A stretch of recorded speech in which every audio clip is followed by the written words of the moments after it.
أعوذ بالله من الشيطان الرجيم قال رب اشرح لي صدري ويسر لي أمري واحلل عقدة من লিসানি يفقهوا قولي আসসালামু আলাইকুম ওয়া রাহমাতুল্লাহ। কিসাসের বিধানে মানুষের লাভ কি?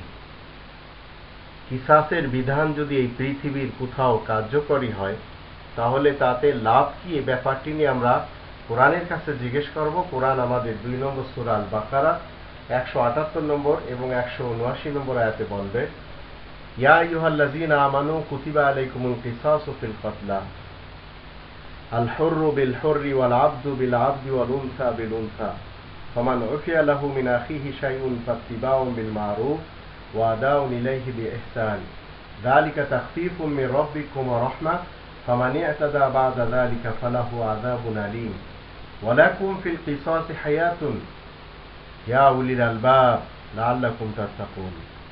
তোমরা যারা ঈমান এনেছো শোনো, কিসাসের ব্যাপারে ন্যায় বিচারের ব্যবস্থা তোমাদের জন্য ফরজ করা হয়েছে। স্বাধীন নাগরিকদের বদলে স্বাধীন নাগরিক, চাকরদের বদলে চাকর, নারীদের বদলে নারী।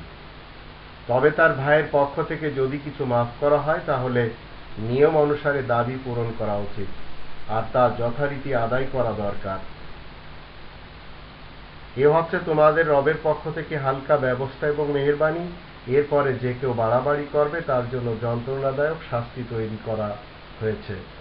হে জ্ঞানীগণ, কিসাস ব্যবস্থার মধ্যেই তোমাদের জীবন নিহিত রয়েছে, যেন তোমরা মুত্তাকিন হতে পারো। এই আয়াত কোরআনের ভিতরে ঠিক এইভাবে পড়ে রয়েছে। আর পৃথিবীতে মানুষকে খুন করে যাচ্ছে, মানুষকে ক্রস ফায়ারে মেরে যাচ্ছে, মানুষকে গুলি করে যাচ্ছে। আল্লাহ বলছেন যে কিসাসের বিধানে তোমাদের জন্য জীবন নিহিত রয়েছে।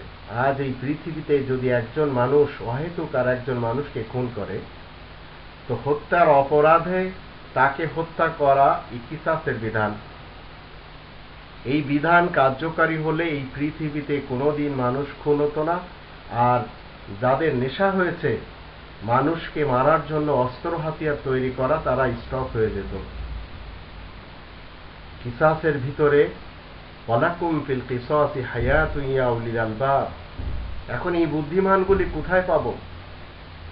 আজকের বুদ্ধিজীবীরা, যারা স্বঘোষিত বুদ্ধিজীবী, তারা সেই সব সরকারের হাতে বিক্রি হয়ে যাচ্ছেন। সেই মিডিয়া মালিকগণ এবং গণমাধ্যমের মালিকগণ, কর্মীগণ, যারা সত্য কথা প্রচার করবেন।